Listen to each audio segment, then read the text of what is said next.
Energy profile diagrams, MCQs. Question 1. Nitric oxide and bromine vapor react together according to the following equation. 2NO gas plus Br2 gas gives 2NO Br और इसका enthalpy change है -23 kilojoules per mole यानी exothermic reaction है. The reaction has an activation energy of 5.4 kilojoules per mole. What is the correct reaction pathway diagram for this reaction? Okay तो correct reaction pathway diagram में हमें ये पता है कि reactant to transition state is the maximum point of energy जो hump होता है. ठीक है. तो from the reactants till the transition state वो एक्टिवेशन एनर्जी होती है. ए में ये गलत है तो ए एलिमिनेट हो गया. बी में ये सही है. सी में ये सही है. डी में ये सही है. तो पहली चीज तो हमारी क्लियर हो गई और इसकी वैल्यू 5.4 होती है लेकिन यहाँ वैल्यूज इन्होंने दी नहीं है. अच्छा दूसरा एक्सोथर्मिक रिएक्शन में एनर्जी इज गिवन ऑफ और एक्सोथर्मिक रिएक्शन जो होता है जो एनर्जी गिव ऑफ होती है that is the energy between the reactants and products. तो ऑप्शन बी में it is from the transition state to the product गलत है. अच्छा सी में it is between reactant and product लेकिन एरो ऊपर जा रहा है यानी एनर्जी इज रिक्वायर्ड. और डी में जो है सेम एरो है बट नीचे जा रहा है. That means it is the energy given of.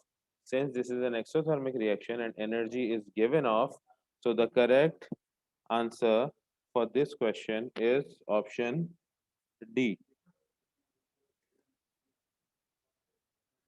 इसमें एक्टिवेशन एनर्जी सही है. इसमें एंथैल्पी ऑफ रिएक्शन भी सही है और it is energy given of. तो एरो का डायरेक्शन नीचे जा रहा है उससे पता चल रहा है कि energy is given of. Energy decrease हो रही है रिएक्टेंट्स की. बिल्कुल सही बात है.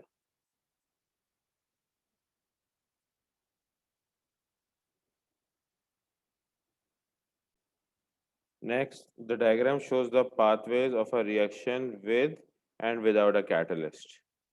Which letter represents the overall energy change for this reaction? Overall energy change.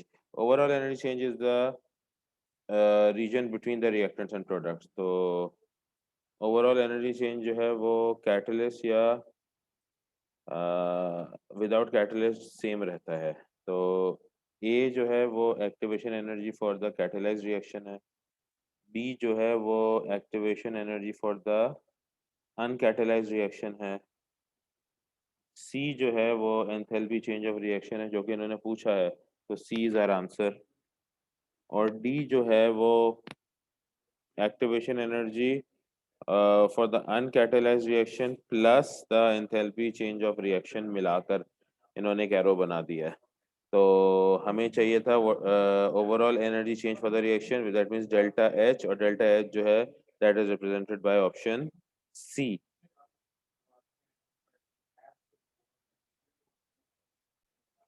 Next, in the high temperature of car engines, nitrogen reacts with oxygen to give nitrogen monoxide. Half N2 gas plus half O2 gas gives NO gas. Enthalpy change of reaction is positive 90 kilojoules per mole. Endothermic reaction है. This reaction has an activation energy EA. Which reaction pathway diagram could correctly represent this reaction? अच्छा यहाँ पे भी values नहीं है तो अब हमें सिर्फ ये देखना है कि कौन सा प्रोफाइल डायग्राम जो है वो सही है. तो since this is an endothermic reaction products have to be above reactants. ठीक है at a higher energy level than the reactants. तो ए तो एक्सोथर्मिक के लिए है तो ए तो कैंसिल आउट हो गया. बी सी डी तीनों में products are above the reactants. चलो तो option A has been eliminated. Next activation energy is from the reactant till the transition state. तो ऑप्शन बी में the product till transition state है तो option B eliminate हो गया. सी और D में activation energy reactant to transition state दोनों में है लेकिन सी में एरो अपवर्ड जा रहा है और डी में डाउनवर्ड जा रहा है. तो activation energy is the energy required. It is always a positive value. तो एरो अपवर्ड होगा नॉट डाउनवर्ड. तो ऑप्शन डी एलिमिनेट हो गया. तो प्रोसेस ऑफ एलिमिनेशन से हमारा आंसर जो आया है वो ऑप्शन सी है और अभी तक हमने एंथैल्पी चेंज ऑफ रिएक्शन इसमें चेक भी नहीं किया है. तो लेट्स डू दैट.